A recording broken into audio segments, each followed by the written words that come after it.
Cold beer here. Welcome, everybody. And this is Matthew Jaware. We're back for another episode of Cold Beer here. Man, we were just talking about stadiums being full, too. Can't wait to hear that guy yelling out cold beer here. Cold beer here. Yeah, that's right. That's right. Welcome to the show. Jonny and Chris from Halpatter Brewing Company up in Lake City, Florida. What's happening, fellas? What's up, guys? Same old. Very cool.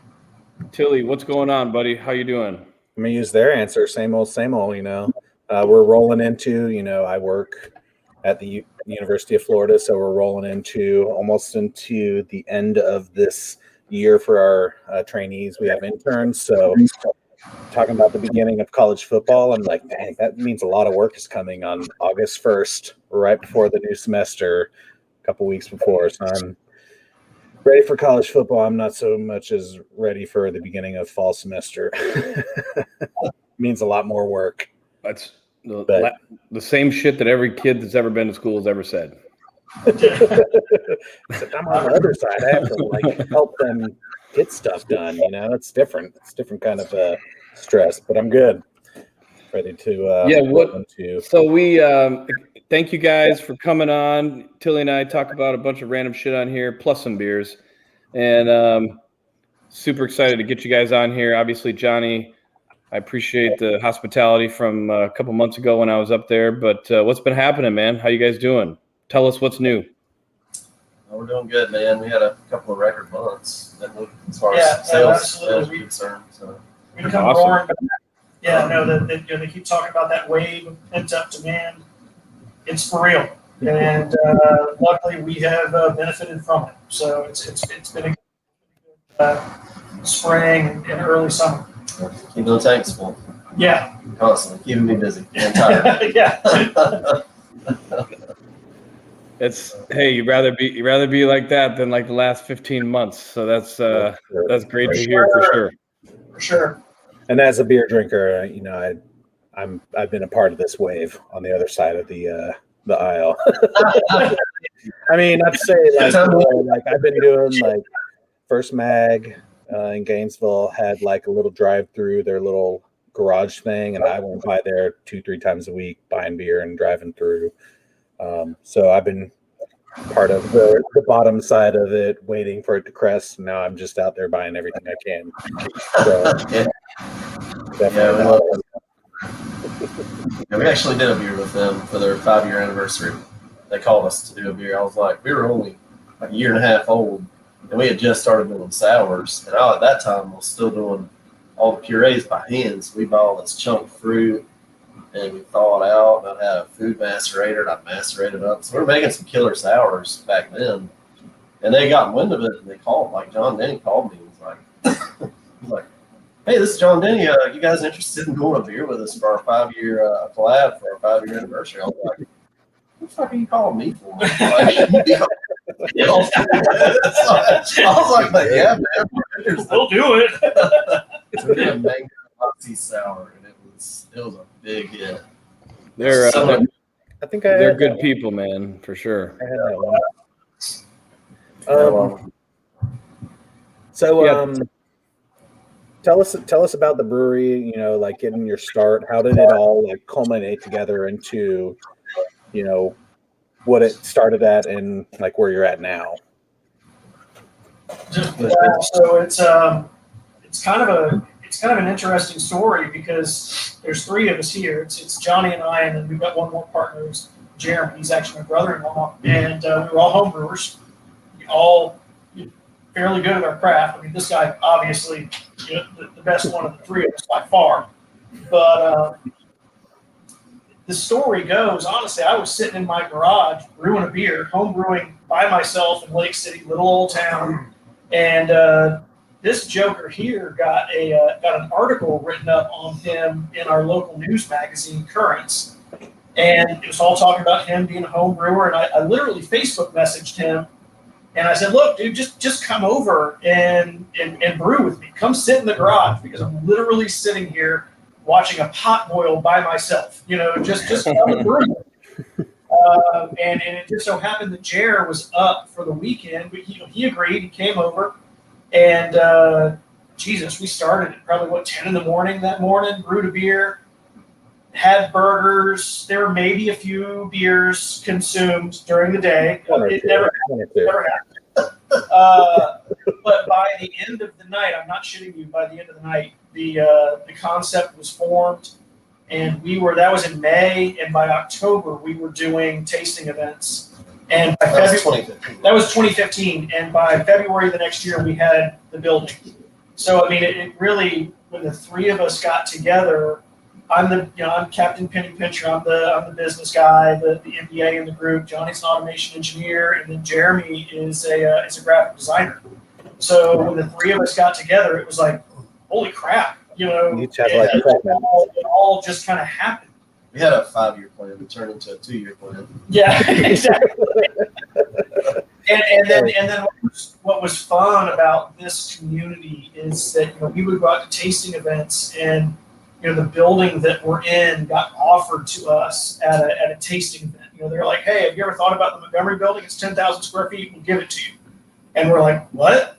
Okay, yeah, that sounds great. So it really just happened, and it's been an incredible ride. Hardest thing we've ever done by any means, but again, we couldn't have stopped it. It just Yeah, it really did happen. It kind of happened. I tell people it happened in spite of us, really. Yeah. Like it got momentum, and we couldn't stop it. You could have stopped it if you wanted to. I guess my thing is, I'm like, all right, good. you get the ideas going, and I have a lot of ideas when I'm drinking. So, but how did you actually, like, that's like the easiest thing. I can come up with ideas all day long about things that I want to do or things that I think would be super cool.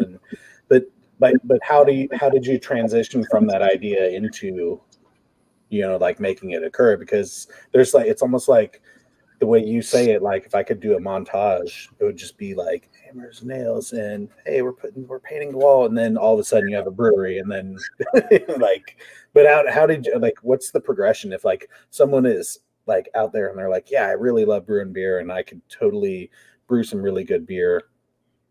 I think we lost him. Back?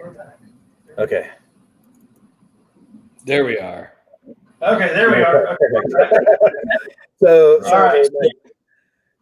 you were restart the question. I'm gonna say real quick because I may do like a little like old timey like 70s like lost connection type of thing and go. Yeah. How do you go from the idea? Like, how did you guys go from the idea to actually pulling it off? I mean, you had the space offered to you, and some of these things didn't fall in your lap. I'm not saying that, but like helped advance the idea, because everyone has ideas, but like where you go from taking the idea to reality, that's like a totally different ball game. I think that it was really honestly just the skill sets that we had combined. We kind of relieved a lot of the anxiety, the stress. There was a confidence there and a drive to want to do it. I was going to do it with or without these guys. I was going to do it. And we were not going to do it without him. So it was. There was an idea, but there was a drive and a motivation there to do it, no matter what. Like, I feel like everything in my professional career led to opening the brewery because that's what I wanted. That's what I wanted for my life. From wife and I, because she's the general manager / taproom manager here. So there was that drive and motivation that made the idea a reality. And maybe there was some stupidity and just ignorant enough to just do it. Yeah. Well, and then I think too, once we kind of get that point where you bite the bullet. You say, okay, and like Johnny said, this is what we wanted. This is what we all wanted. We all were kind of stuck in these jobs that they weren't necessarily fulfilling. We weren't really happy. You wanted to do something that they were good jobs. They were great jobs. You had a lot more money being an engineer. Yeah. So you bite the bullet and you get going, and then the doors start opening. So you make that decision, and then once the doors start opening, we find a guy that happens to be a brother-in-law's best friend to do our tap room, and and you find out that one of the biggest breweries in St. Pete, they're Greenbench. You know, they are the best guys in the world. They were our mentor brewery. You know, they were willing to open their books and just say, hey, here's how you do it. So the doors just kind of kept opening. So yeah, there was some testicular fortitude that was involved. But then at the same time, it kept us going because the doors just kept opening, and it made it hard to stop. It would have been a lot harder without Greenbench, because literally, like, Steve Duffy drove up here when we took possession of the building. He's like, "This is what you're going to run into." And, you know, we all thought we were hot shit. And I remember asking him. We were back at my house in my garage drinking. I was like, "So how we doing, man?" He's like, "Ah." And I was like, "What do you?" And then, like, 5 minutes after we opened the doors, I was like, "Oh, that's what he does."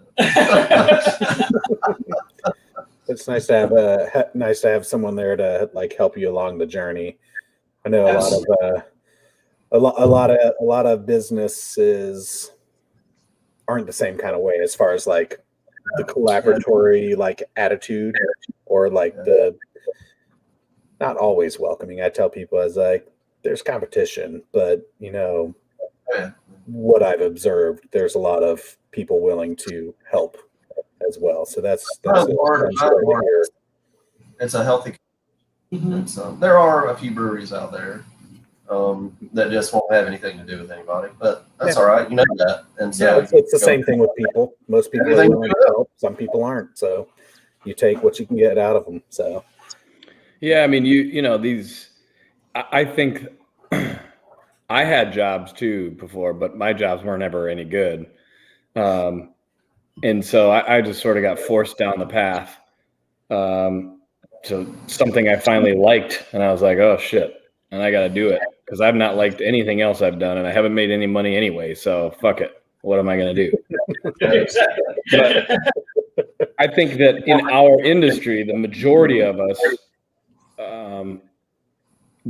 appreciate each other's grind because we know that it isn't, you know, lucrative. We're not in some Silicon Valley, like fucking, you know, a bunch of people are trying to start some new app and everyone's millionaires and shit. You know, like we all know that it's really hard work and that it isn't lucrative except for, you know, just a few eventually. And it usually takes them a long time too. People forget that Cigar City was 2009. You know, it was like it was a decade before they got what was coming to them. So I think that helps with the collaboration component too, as we just all kind of get it. You know, it's like, you know, the grind. You're doing cool shit. We're doing cool shit, and we're all just humping it. What do you got?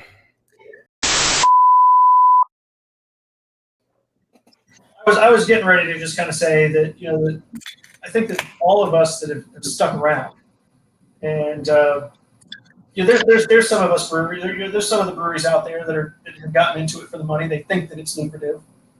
Yeah. But those of us that are really in it, those of us that have really bought into it. Is that Holly? Is that your wife on that can? You know, those of us. That's a big one. Oh yeah, that's Sogo right there. Is that Sogo? Is that Holly? Yep. Oh yeah, man. So, that turned out good. But those of us that have stuck around, we're in it for something other than just obviously the lucrative nature of business. You know, we're in it for the culture. We're in it for what craft beer is, what craft breweries are.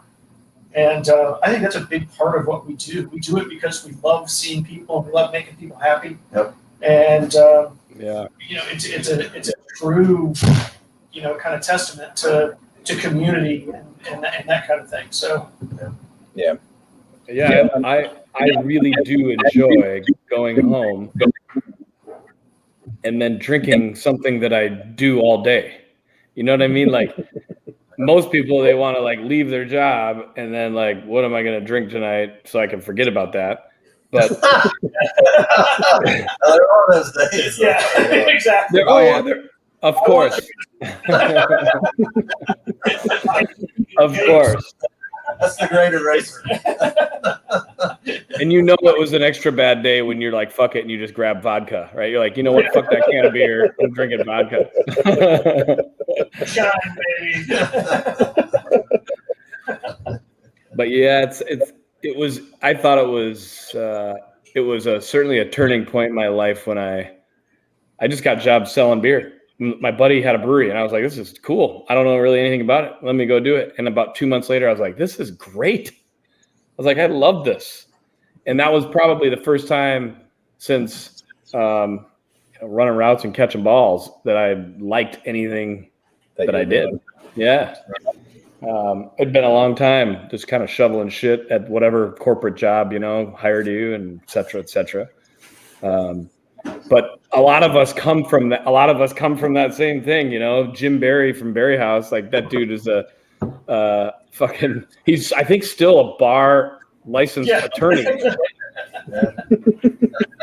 And he was like, fuck this. And I was like, I looked at him, I was like, really? Just goes to show you that you can look at anybody and they might be wanting to do, probably most people just be wanting to do something else. Just the opportunity or the drive isn't there. Yeah. Tell the viewers / listeners, there's just so many. They're from all over the place. Thousands. Tell them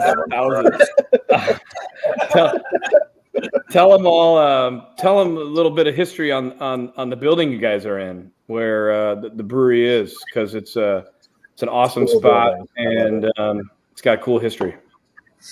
Yeah, so in 1939, I'm sorry. Okay, so in 1939, it was construction was started. 1940, it was the District 2 headquarters of the Department of Transportation. Got 10,000 square feet. It was the city hall. There was a jail downstairs. When we moved in, we found like a hospital. There was some creepy. There was some creepy shit in here when we got it. A morgue. City hall, and then it was the school board. And we took it. Ted Bundy's clothes were actually in here from the investigations. Yeah. He actually, one of the last girls that he murdered was in Lake City, and his tennis shoes and jeans and t-shirt were in the box. Whoa! The whole building was being used for court record storage when we got it. Damn. It had been sitting vacant and decrepit for about 10 or 15 years. Yeah. And the first box, like one of the first boxes when we you can see it. It said Bundy on it. It said Bundy lit up, and I was like, what's this? And there's like a tennis shoe in there and carpet samples and shit like that. Did you just fucking lose your breath or what? Holy shit, dude. I feel like I would have had to walk out of the building for a little bit. Like, hold on a minute. Like, can we have this? And they were like, no. Johnny took that shoe out of there, and he was like, we could sell this on eBay and pay for the whole thing. We can buy our whole brewery with this shoe. Don't curse your brewery like that at the start, Yeah, no. So this place was a hole. I mean, it was a mess. We spent almost a year, didn't we? Yeah, solid year doing demo, a sweat equity demo. We just blew this place out all on our own. Filled up 40-yard dumpster after 40-yard dumpster of just 2x4s and shelves and old walls and carpet and. Well, you know how high the ceilings are in here. I think they're 16-foot 16 feet ceilings. Well, they had just put a drop ceiling in there and turned it into an office. So we really had no idea what the true character of the building was, and the oak floors were all covered with Berber carpet. Glue down 1970s carpet. Of course. It was a real rat's nest. Like, obviously the electrical and plumbing was in disrepair, so it was a full mechanical, electrical, and plumbing upgrade, and it was a massive expected with something that's from the 30s. Yeah, it was like 5 minutes in there when the engineers and you were like, well, this is kind of interesting. And then it was like, oh, this is going to suck, actually. But yeah, it was honestly a building that we hadn't looked at. Our first building that we had looked at to do the brewery was the old Coca-Cola bottling plant about 2 blocks up and 2 blocks over. And that's a stereotypical brewery. I mean, it's an old 1920s, 30s industrial. I mean, it's a gorgeous building. I mean, it's absolutely beautiful. We even did artist renderings of it and everything, which isn't hard when we've got Jeremy in-house art department. But this one we had never even looked at. But the location, the city manager or the county manager at the time, the county owned the building, came up to us at a tasting event. And he's like, this building is actually known as the Montgomery Building. And he says, have you ever thought about the Montgomery Building? And we're standing there and we're like, well, number one, where's the Montgomery Building? Yeah. And number two, he's like, well, yeah, no, it's that big. And we're like, he's like, I think we can give it to you, and we're like, Wow. okay, yeah, no, we'll look at it. Yeah, they had done the studies on it. It was going to take them $1.5 million to rehab it for their purposes, and which county purposes, government purposes, were a lot higher. So he was. Money's no object. Yeah, money's no object. So I was in the Army. I understand this. I understand that renovation mindset with the government. So he just basically said, why don't you guys come take a look at it and see if it'll work? And to be quite honest with you, in my mind, it was like, well, yeah, we'll make it work. I mean, it was that price tag. We'll make it work. Right. It wasn't for some of the logistical issues, like the stairs in the front. Like that's going to be an issue. Like when somebody gets 3 or 4 beers in them, like that ain't lawsuit. I was walking out of there with that watermelon goza, and I had the spray, and then I had like 3 more seconds left. I was like trying to make my way down, and I don't know who was like, "Do you need help?" And I was like, "No, I got this." Slip because I wear slides everywhere. Slip a little bit on the first one, like, oh geez. Yeah. Well, and what's funny is I just knocked on wood, just to let you guys know. So I've got the bad mojo is out. In 4 years, we've had one person slip on those stairs, and she was 100% sober. It just has not become an issue, and I will say it's the same kind of thing in that brewery culture that we preach. People aren't coming here to get trashed. It happens, but they're not coming here to get trashed. So 90% of the people that leave here They've had 2.5 years. They walk out of here and they've had fun. They're paying insurance like they are taking shots, though. I know that. Yeah. We did want to install a big airline slide on those stairs. I would love to have a big bag so that when the bartender had like a big red button, just pull the thing. And when the bartender saw somebody like staggering toward the stairs, they could just hit the big red button and it would install it. It would just inflate the big airline slide and they could slide down the road. So I will say it did take people in Lake City because it's not a craft beer town or city. It took them a while to figure out you can't pound these like Busch Light, Natural Light. Like I've seen people in here like when we first opened. This guy went to get up out of his chair, and he had been sitting there laying with these Imperial IPAs at 8%, and I think he had 6 or 7 of them. Like he goes to get up out of his chair, and like the knees buckled, and we had an aluminum sign on the wall, and like his knees buckled, his head went bam into the sign. Loud, and his wife jumped up, man, and just got in his face. I can't believe you did this to us in public.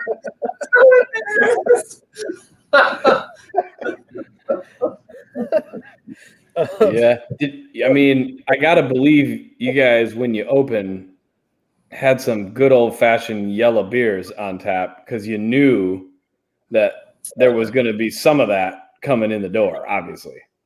Oh yeah, Sure. mainly the cream ale was what our bread and butter was cream ale for years. It's actually kind of tapered off now because we're doing the sours.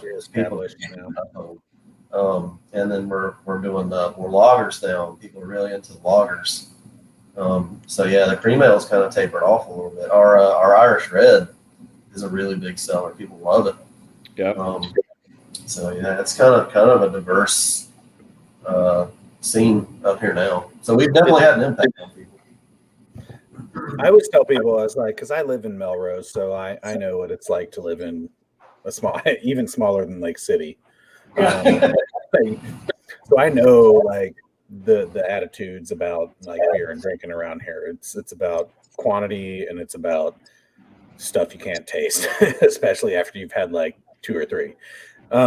So I know that mentality.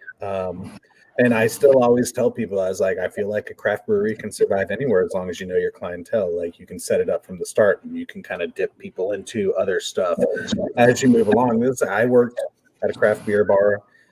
People would come in, I would see them regularly. They'd be up there with their friends and they'd be drinking, Bud Light, Busch Light, Miller Light.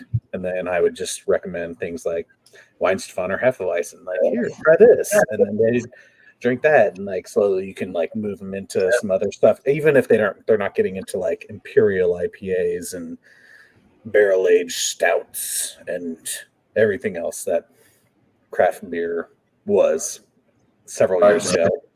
The Hefeweizen's a popular style with people. They really, I used to tell people, I was like, look, like, I'll pour this for you. If you don't like it, I'll buy it. And I was legitimately going to buy it for him because I was not the manager at that bar. So I had no ability to comp these beers. It was legitimately, I will buy it for you. Like, I'll take it out of my tips for tonight if you just absolutely hate it and you don't drink more than a couple sips. But that never happened. So, like, I was like, I feel like people just need a little bit of motivation to be able to try some things. And they're like, that's not that bad. That's right. Yeah. I used to sell to a couple of VFW accounts up north that, there's a lot of VFWs, but there were 2 where the managers, they were older but they had craft beer on tap. And they actually, in one of the places, he took all the domestics off tap and put them all in bottles. And he said that a bunch of people, gave him shit for a while, but like, hey, if they wanted to have fucking Bud Light, it was in a bottle, no problem.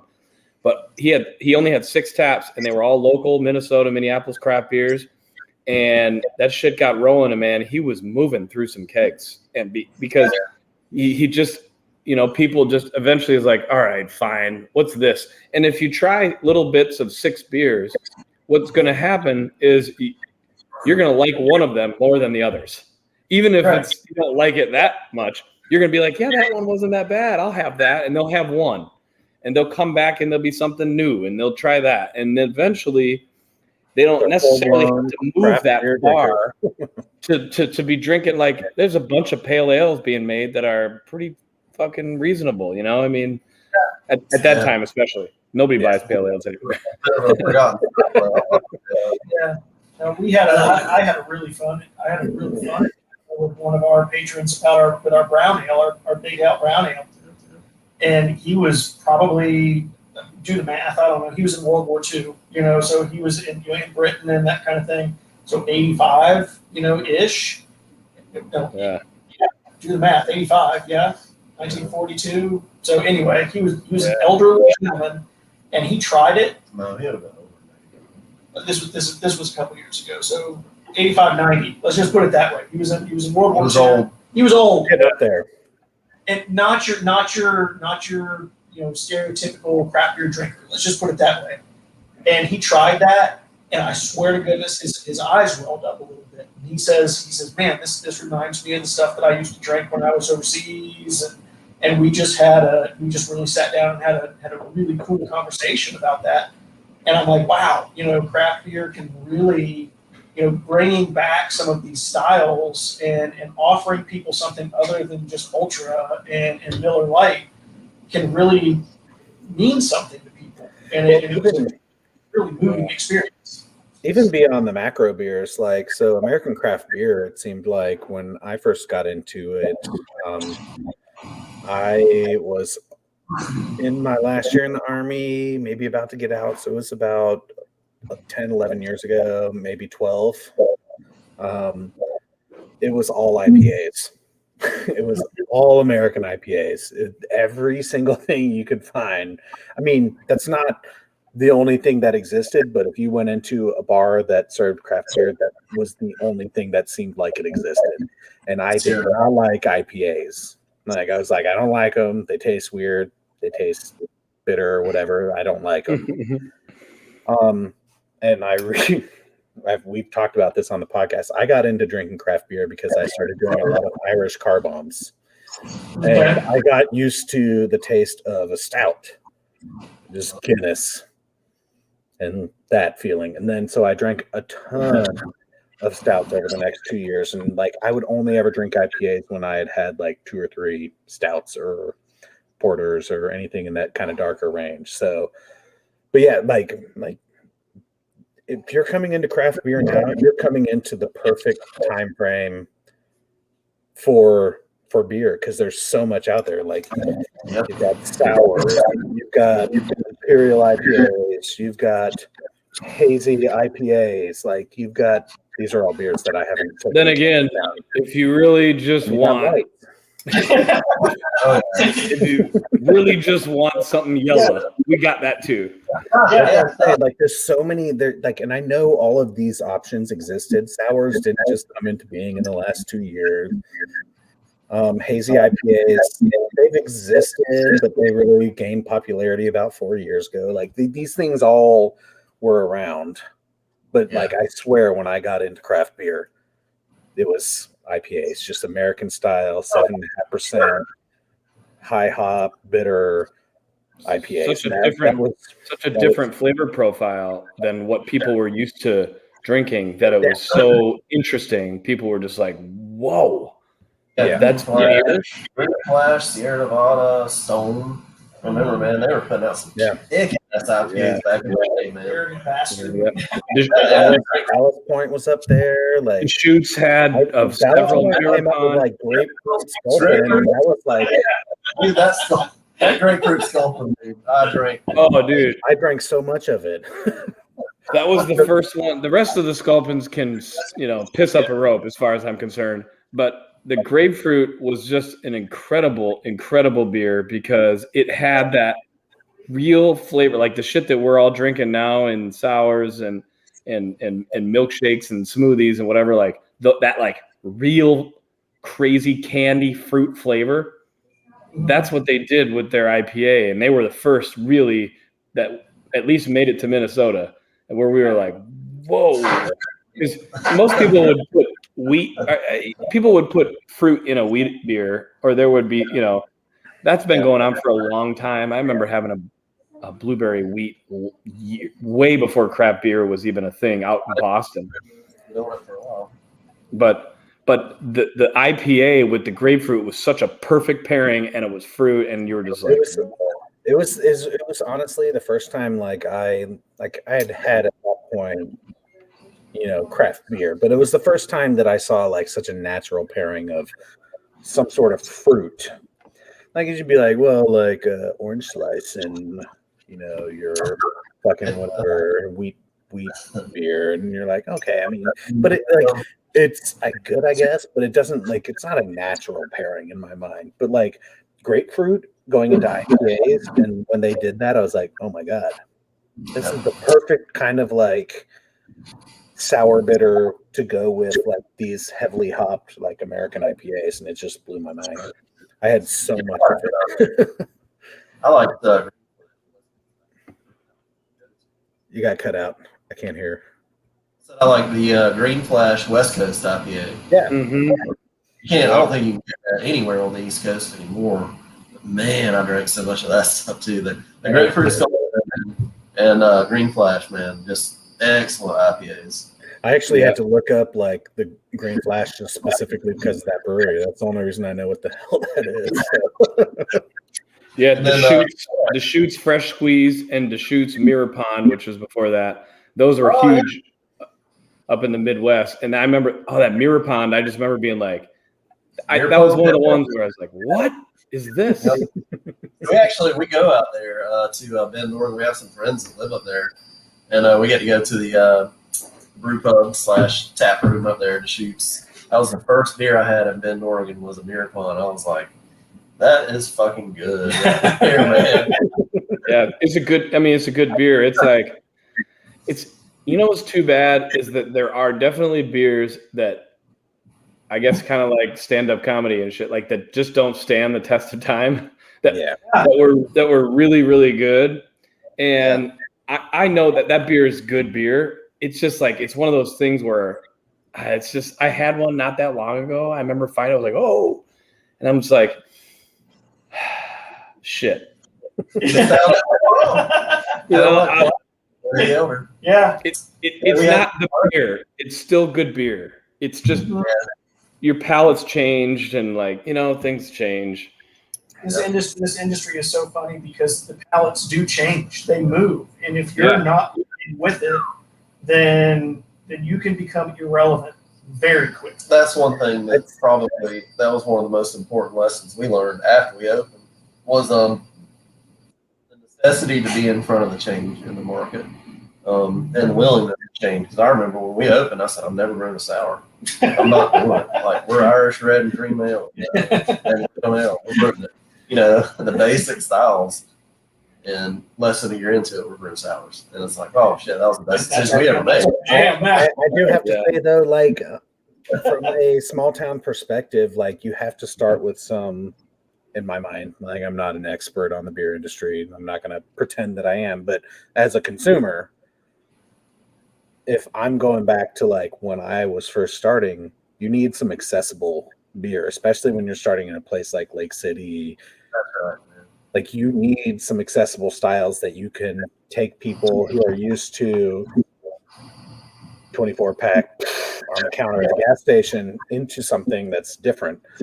You know, some of the bigger cities, you know, you can get the sophisticated palate, whatever that means, and that kind of stuff, and you can be okay without that. But it doesn't hurt. Everyone has to start with some stuff that you can consistently make and pump out, and that you can direct people into, and then you can move into other stuff. And obviously, you need to follow trends to an extent. But yeah, so just as a consumer, that's my perspective.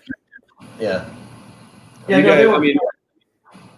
ahead. There were definitely gateway beers, but what I think really surprised us was the willingness, the hunger, almost the thirst, if you will, for this area, for the new styles. You know, when we started releasing things like Watermelon Goza and things like that. Yeah, people never had anything like that. They'd never had anything like that, but they were really, really, attuned to. They were keen to try that.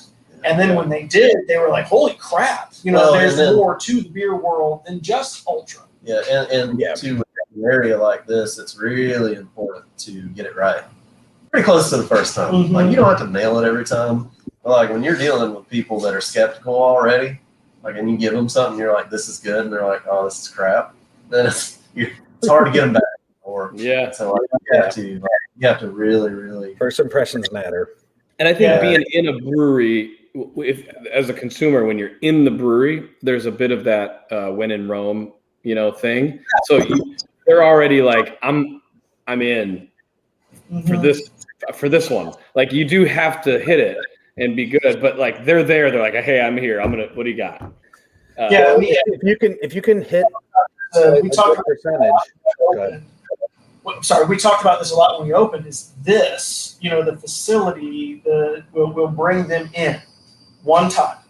They'll come in one time, and then the beer has got to bring them back. We talked about this a lot before we opened. But the beer's got to be good. So point taken. Yeah. And I was just going to say is, basically feeds into that. Is like, if you can hit more times than not, like even if someone comes in and they've had 4 things that they really enjoyed, and then they're like, I don't really like this one, that's okay. Like, not everything's for everybody. I drink literally almost anything you put in front of me, but there's still beers I'm like, no, I don't want that anymore. Like, I won't buy it anymore. You can go ahead and keep that. If I see it on the menu, I'm not going to drink it. But if you can build some sort of, not like necessarily brand loyalty, but kind of like an expectation, then, me, the consumer, I'm going to keep coming back, and I'll dislike some things. But the first 1 or 2 or 3 things I come on my very first trip can't all suck. Because if they do, I'm not going to go back. My friends will be like, hey, we're going to go out. We're going to go here. I'll be like, no, I'm good. I'll stay home. I'll watch TV. Like, it's okay. Like, y'all go without me. So the ability to keep people wanting to walk in the door, I have to assume, is like the trick. what's You can crazy figure it is out. that in the old days, and I say old days, I mean like not that long ago, 10 years, maybe not even. If you just had a brewery, people would come. The beer didn't even have to be that good. And there's enough of it now that, and people can get it at different places that if you open up, you got to have pretty good beer, which, as you guys know, is certainly a challenge, especially right off the bat, because everybody's working on new equipment, whether it's used or new, it's new to you. And at a production scale, it's like there's some quirks that you want to work out, but you've got to be able to get that product above a certain standard a lot sooner now than it used to, because the brewery I was at when I worked, they had a couple beers that they hit, but man, they had some that were not good, and the brewer was not good, and they switched that up quick, but it lost a lot of people. Yep. They already had, and people came to the tap room because their tap room was dope, and so they were there, but they got a reputation of not fixing that shit pretty quick, and that's just continued to that speed needing to be good quick has just continued with the more competition. It's just like restaurants. I go into a restaurant, even if people have recommended it. I go into a restaurant, I try the food, I'm like, I'm not going back. Like, if I go in the first 2 times, I'm like, this is really good. And the third time I go in, I'm like, I'll probably go back. But if the very first time I have a very bad experience or it just wasn't good, like, there's 1,000 different restaurants. Why would I go back to one I didn't like? So I think that I speak for all brewery people when I say that I wish we could change that, because the first impression we know is important. That's the perception. But as brewery people, we also know that it does take you a little bit to get your shit together when you open up. And we really do wish that people would come back because, I went there, it was pretty good. I understand they're working through some things. I'd like to go back and try again. And I think a lot of beer people are starting to get that, and they know that. But you do get treated sometimes like a restaurant where some people are like, fuck that. But even restaurants, man, they might have had a bad night when they opened up. Like, I feel that way now about restaurants because of my experience in this industry. Like, something, I'm going to give them one chance. I will say usually I don't tend to go to new places right at the launch. Usually I go a couple months in. And breweries, I love beer so much that I'll go back to a brewery 1,000 times, even if I keep having bad beer. Like, I don't like the beer, just because I'm a constant positive attitude when it comes to beer. I like to drink it. And maybe it's gotten better, so I'll just keep coming back. That is why I like. Jonny Halpatter one. The first time I went into Halpatter and walked up these giant steps, I was like, if the sky had opened up and said, I'd have been like, it's like heaven. Like, you're walking up the gates, St. Peter's going to be up there and he's going to hand you a beer. Like, I don't know, but yeah, I get what you're saying, and definitely, I mean, every place deserves a second chance, but from a consumer mentality, you got to convince them to come back.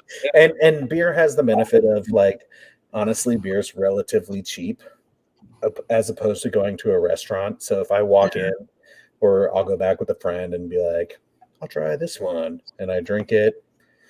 Usually the experience I've had at breweries, I've not done this many times, but I've been like, I really didn't like this beer. Can I try something else? And usually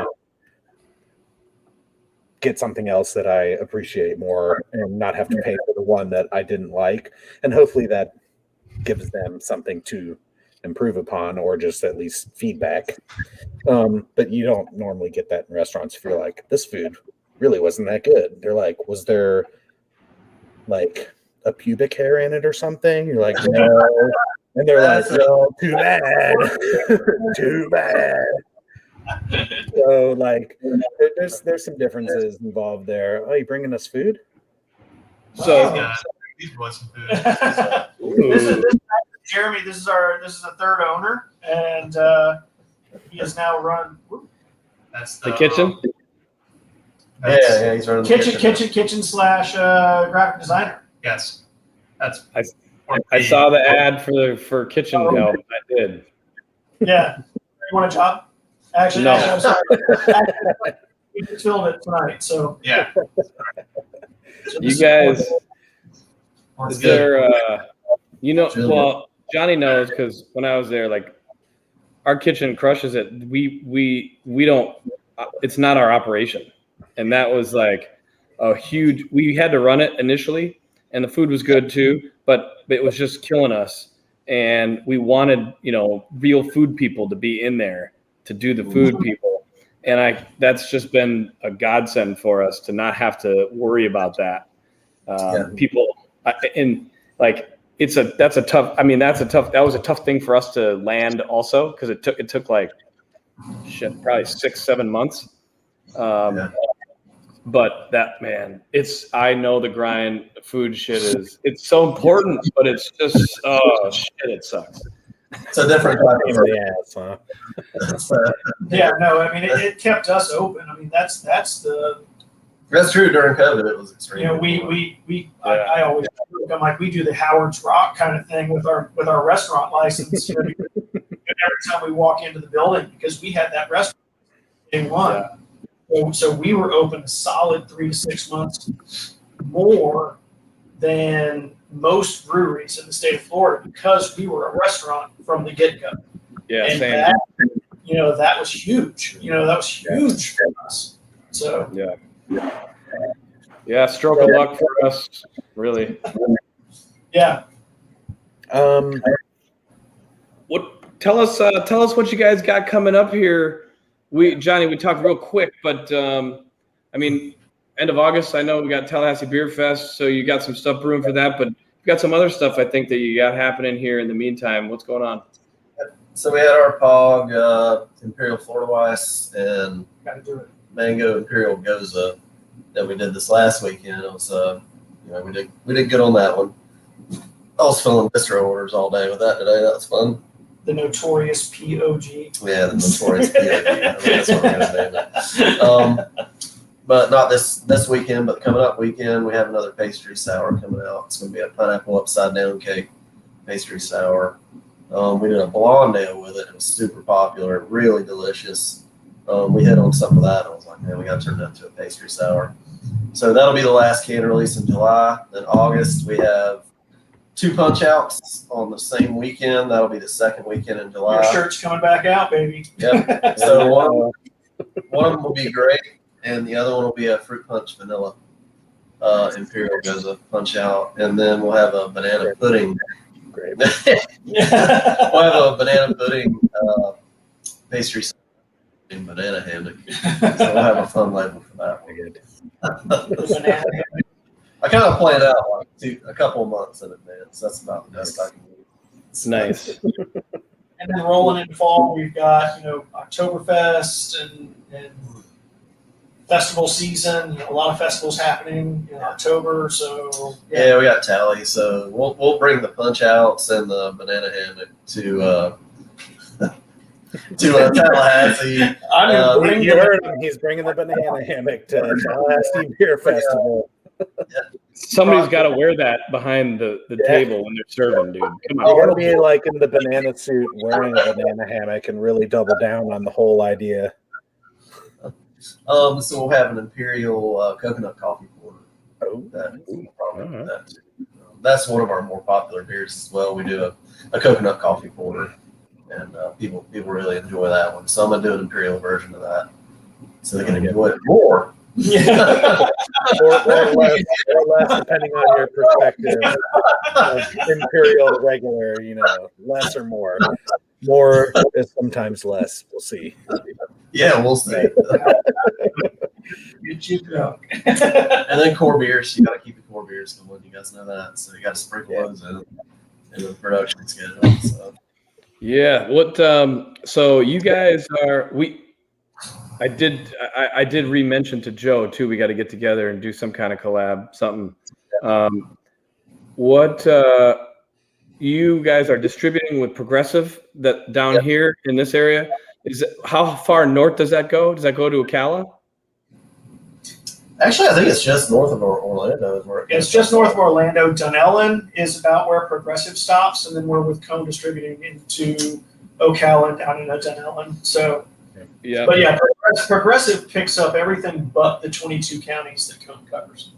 Okay. And Cone is essentially north of Orlando and Panhandle-ish, right? Kind of the Tallahassee area. Tallahassee to Covers Lake all City, that. down to Orlando, down to Ocala. Let's put it that way. Just south of Ocala. Progressive covers Jacksonville for us, McClenny, Orlando, Tampa, Keys, Miami, all the bigger cities. Is Cone is that a Bud House or a Miller House?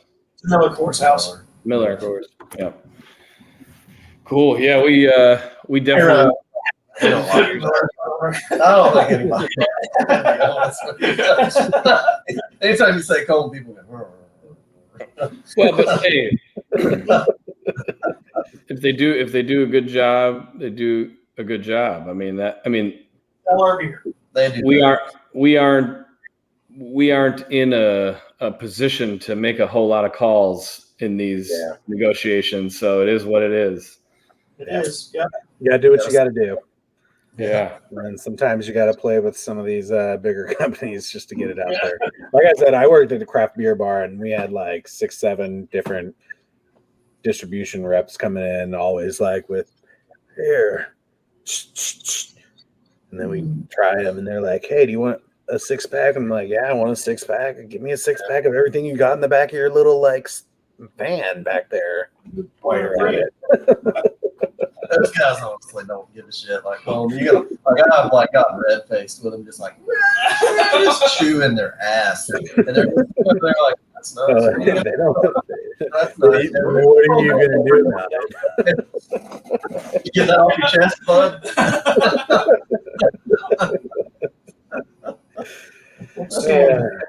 Yeah. Well, we appreciate you guys jumping on, man. It's fun for me to just kind of hear what other people are up to always. We'll keep in touch. I'm actually going to text you here in a little bit because I got a couple questions. But yeah, how dare you? No. I definitely look forward to catching up with you guys again as I head north a couple times here over the next I guess couple months.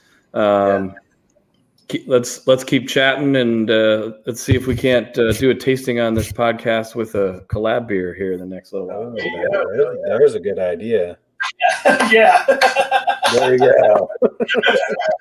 Well, it is truly, we are truly a tribe divided as Chief Halpatter. Hey, Halpatter was a chief, right? Yes, he was. Halpatter Tuscany, Warrior Chief Alligator. Hey, I just joined the Chiefs Council or whatever y'all's thing is. So Really? My friend Tim, which he's up there all the time, literally every weekend. It seems like he's like, I'm going to Halpatter. Anybody need anything? I was like, bring me one of everything. So he's at Humphrey Bucket on Twitter. So Tim A. Timmy. Yeah. No, I've known him. I haven't told J-Mac that we were doing this tonight, but I'll give J-Mac a shout. I know. I was hanging out with J-Mac last night. Did you hang out with J-Mac? I imagine you saw him last night. Yeah, I thought so. Yeah, that was quite an experience last night. It was one of those 3 o'clock in the morning experiences. 3 a.m., dude. Like, I don't even know what that means. I got 2 dogs and 2 kids. This shit is not happening. Not happening. I don't know what that means. Yeah, I'm hurting bad today. I'm proud of you. I'm proud of you, man. I'm real proud of you. Well, fellas, it was really fun having y'all on, and definitely would be down to get y'all on and talk about some more stuff in the future. I got about 10, 12 other questions I can come up with just off of today. So, but it was a lot of fun. Just to throw this in for the Alabama-Florida game, we're doing that with the Hogtown Brewers, and it's gonna be a dual orange and blue punch out. So it'll be our orange punch out and our blue raspberry lemonade punch out again, and we're gonna call that Alabama Bagman. is going to be called the series, and we're going to have little innuendos in there, like some McDonald's eggs and some Hey, Tuscaloosa. get us some, and we'll get y'all on. We can do a tasting for that one too. Love it. Get some down there to Matt, and get some to me. I can just come pick it up, but we'll do a tasting of that too, because that sounds amazing. Yeah, man. Let's definitely let keep in touch. Let us know when that's coming out. We'll get back on and we'll do a little tasting. Yeah. All right, guys. Y'all have a good night.